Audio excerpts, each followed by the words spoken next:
Universidad Técnica de Oruro, Facultad Ciencias de la Salud, Programa de Atención Temprana y Educación Infantil. Síndrome de Down. Estudiante Selena Flores Rodríguez, del quinto semestre.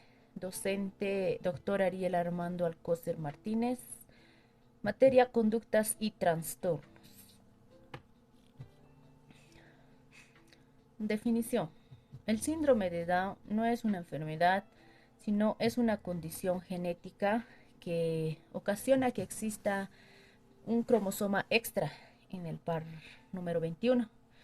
Nosotros tenemos 23 pares de cromosomas, normalmente 23 cromosomas que vienen del padre, 23 cromosomas que vienen de la madre, haciendo un total de 46 cromosomas. Pero en el caso del síndrome de Down, por causas desconocidas, existe un cromosoma extra en el par 21.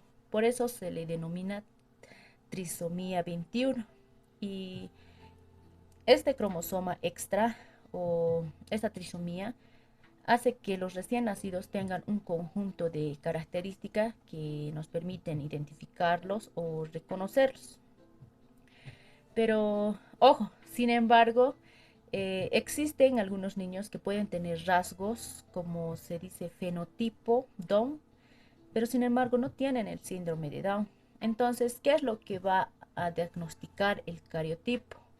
Es decir, que cuando se hace el estudio de una muestra de sangre periférica, mmm, se estudian los cromosomas y ahí es donde se va a determinar si existe esta trisomía o no existe.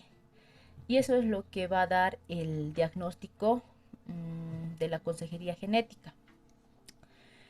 Como bien lo hemos dicho ya, el síndrome de Down no es una enfermedad, sino es una condición genética, pero al igual que como cualquier persona, tienen sentimientos, tienen habilidades diferentes, eh, incluso tienen talentos que pueden ser explotados, por así decirlo. Eh, Estos tienen que ser estimulados, porque con la estimulación es lo único que se va a poder de que estas personas salgan adelante, que puedan hacer una vida lo más normal posible. Etimología. El síndrome de Down se debe al nombre y apellido del médico británico John Landon Down, quien fue el primero en describir en el 1866 las características clínicas que tenían en común un grupo concreto de personas. Y sin poder determinar su causa, en julio de 1958, cuando el genetista francés Jérôme Le Guene descubrió que el síndrome consistía en una alteración cromosómica del par 21. Por lo tanto, la trisomía 21 resultó ser la primera alteración cromosómica que fue hallada en los hombres. Tipos de síndrome de Down.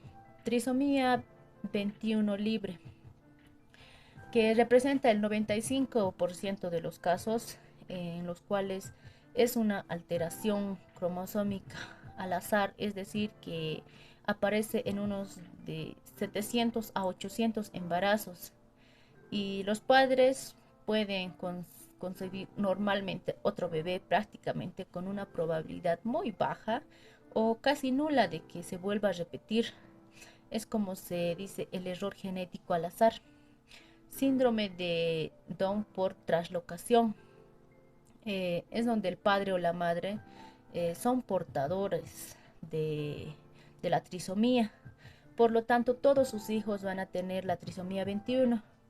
Es por eso que es importante ser el cariotipo para la consejería genética y saber si es que mm, esta alteración cromosómica se va a volver a repetir en un próximo embarazo.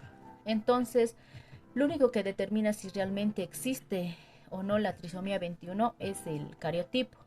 Síndrome de Down con mosaicismo, perdón. Eh, es aquí donde se da en la fecundación.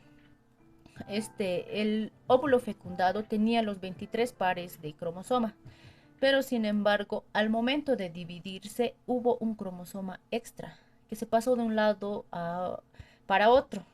Es decir, que la mitad de los cromosomas van a ser normales y la mitad de las otras cromosomas van a tener la trisomía. Características: cara aplanada, ojos almendrados, nariz aplanada, lengua que tiende a salirse de la boca, cuello corto, manos y pies cortos, un solo pliegue de la palma, dedos meñiques pequeños y a veces encorvados hacia el pulgar, eh, tonos musculares débil o ligamentos flojos, estatura más baja tanto en la niñez como en la adultez. Eh, las características principales: se dice que existen alrededor de 300 rasgos fenotípicos, pero esto no se va a estudiar. Los 300 rasgos en lo clínico no se los va a estudiar. Eh, Solo se va a estudiar los criterios que están, bueno, son los más comunes, como hemos mencionado ya, la carita que tiende a ser un poco más aplanada por la parte occipital. Luego están los ojitos que tienden a ser un poco más oblicuos, algo separados. Aquí en esta parte los ojitos son más separados.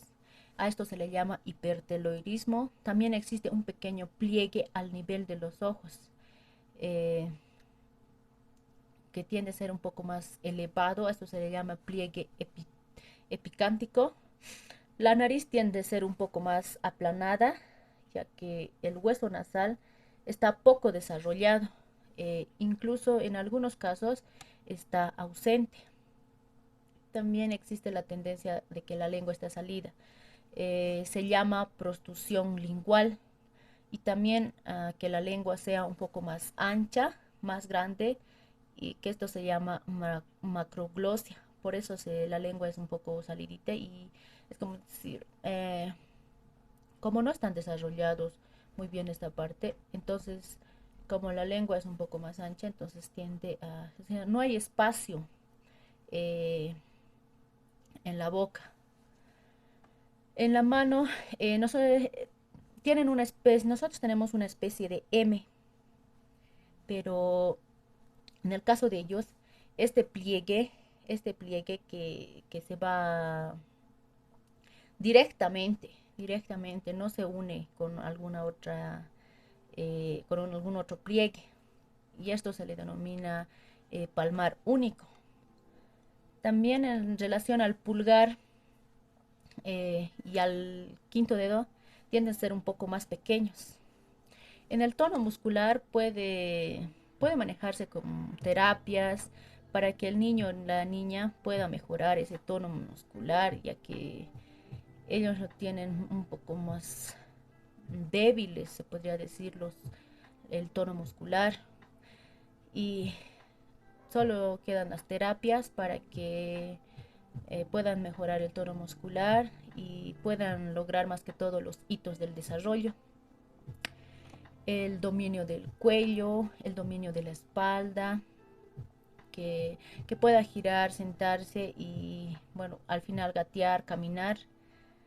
Y siempre va a haber un retraso de los niños porque no logran eh, desarrollar los hitos del desarrollo según a su edad. Entonces, con mucha terapia lo llegan a hacer. Eh, en la parte del cuello también existe es lo que se llama pliegue nucal o pliegue redundante, que es una de las características que se puede observar durante la ecografía, durante el embarazo, ¿no? En una ecografía, el ginecólogo es donde él evalúa esa parte. Enfermedades asociadas al síndrome de Down. Los más principales: car cardiopatía.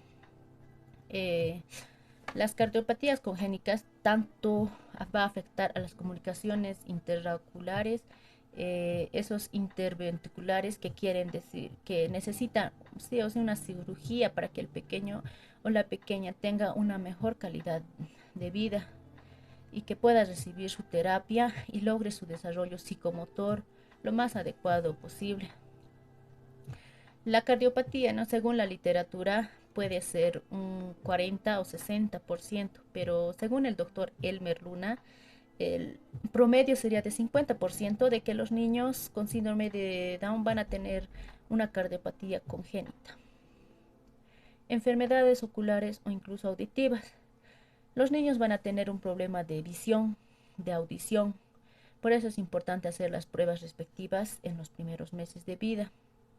Eh, Más allá pueden tener los problemas de, por ejemplo, miopía, hipermetropía, estrabismo y de repente algún tipo de sordera o déficit auditivo.